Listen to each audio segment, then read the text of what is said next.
Well, my name is Zahith Silva. I'm 18 years old. I live in Toronto, Canada. I will be studying at York University.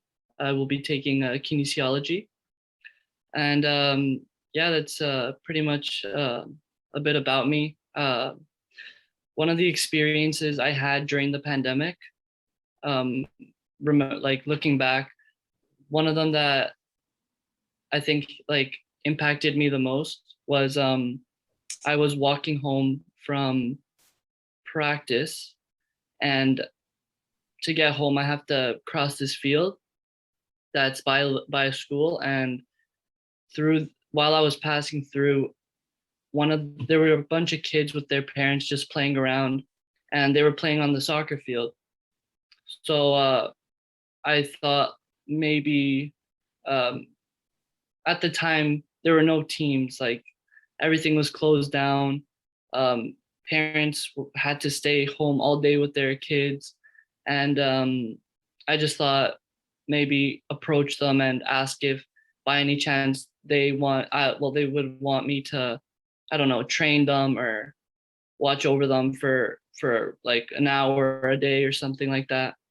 So yeah, I did that. I approached them. I told them who I was and what I did, and they really liked the idea. So they actually got a big group of parents to get their kids involved, and now it's become kind of part of my daily routine, just going to the park for an hour every day with the kids and teaching them, giving them a little tips on like soccer tips or just in general.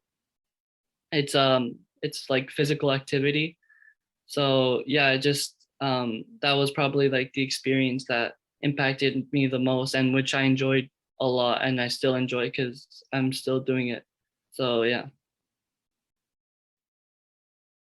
Hello, my name is Vernon, and I'm from Toronto, and I go to Ontario Tech University. I'm in my second year of mechanical engineering, and today I just wanted to share an experience of mine.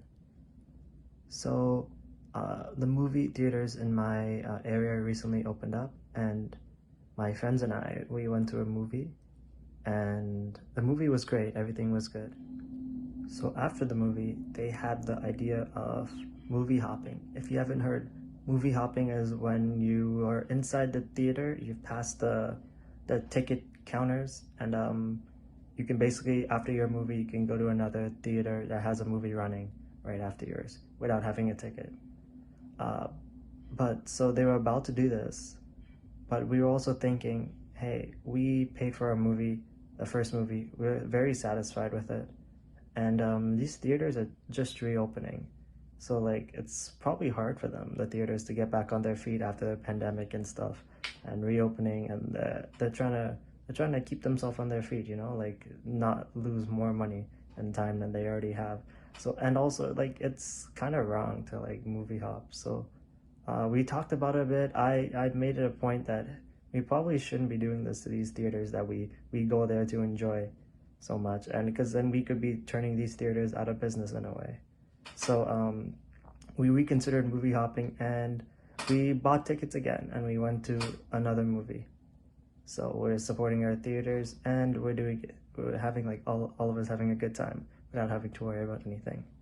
So yeah, so that was just my experience I wanted to share. Bye. Hi, my name is Christian Fernandez. I'm from Toronto, Ontario, up here in Canada. I'm going to grade 11 and I'll be studying more software engineering and construction. And I'm 15 years old. Uh, so once COVID began, as you know, masses went online and we could no longer go into church. And now that things are slowly opening up for the past couple of months, uh, there's been a lot of people who still want to stay at home for their own safety. So mass capacity is not at full yet. So if you don't book in advance, you unfortunately cannot come.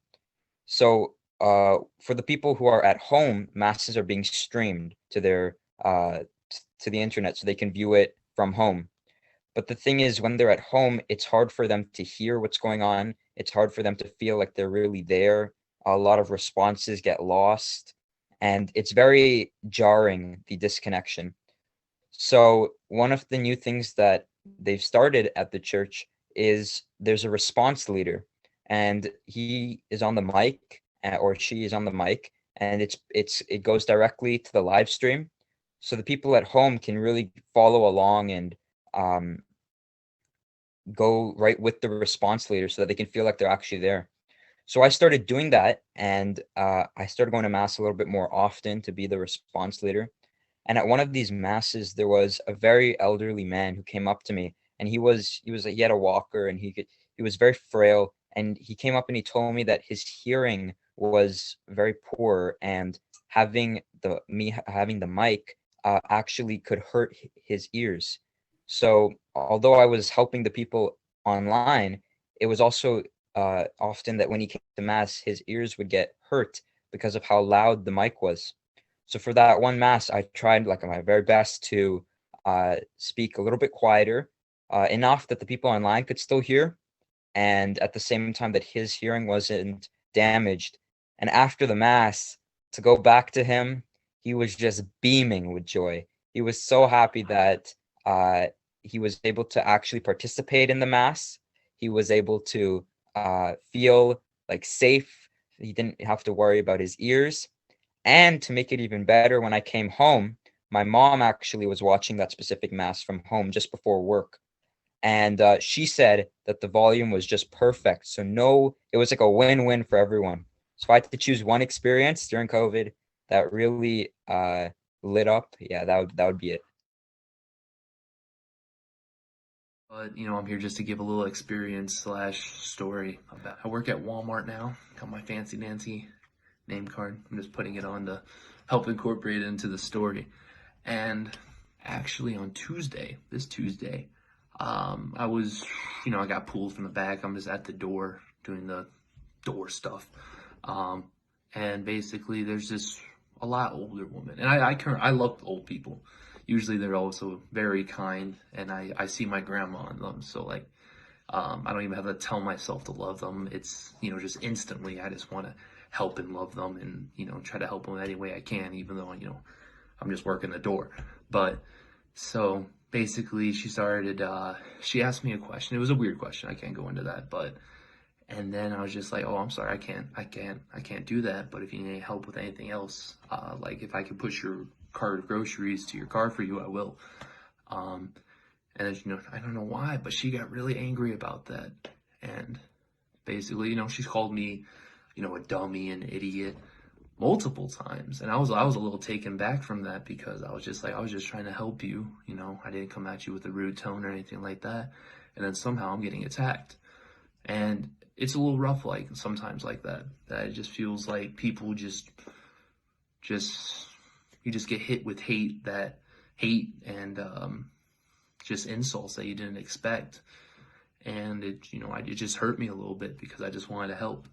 But in the end, I was just like, instead of getting, worked up and angry about that, I was just like, I'm gonna try to love this person. So, I just took the insults, try to still help as much as I can, even though she was, saying those things. And that was my most recent experience on how to choose love. And a lot of the time, that's just how that's how it is. I see it as people who are hateful towards you. They internally have a lot of hate towards themselves, and sometimes it gets out of them, and unintentionally or intentionally, it attacks other people. So I see that as, someone who can so easily, hate and insult another human being, especially at a supermarket. I see that as, they're internally, they're suffering a lot as well. And that's what truly helps me to love more, is that you have to realize that everyone is going through their own battles. Everyone is going through their own Jesus forsaken, and there's no point of adding weight to that cross. So I try my best to get a smile, make them laugh, even though, for me, I'm going through my own stuff too. So a lot of the time I don't want to do that. But at the end of the day, it truly makes me feel better that even if it was just for a moment, if I could get a laugh or a smile out of them, it truly makes me feel good. So that's my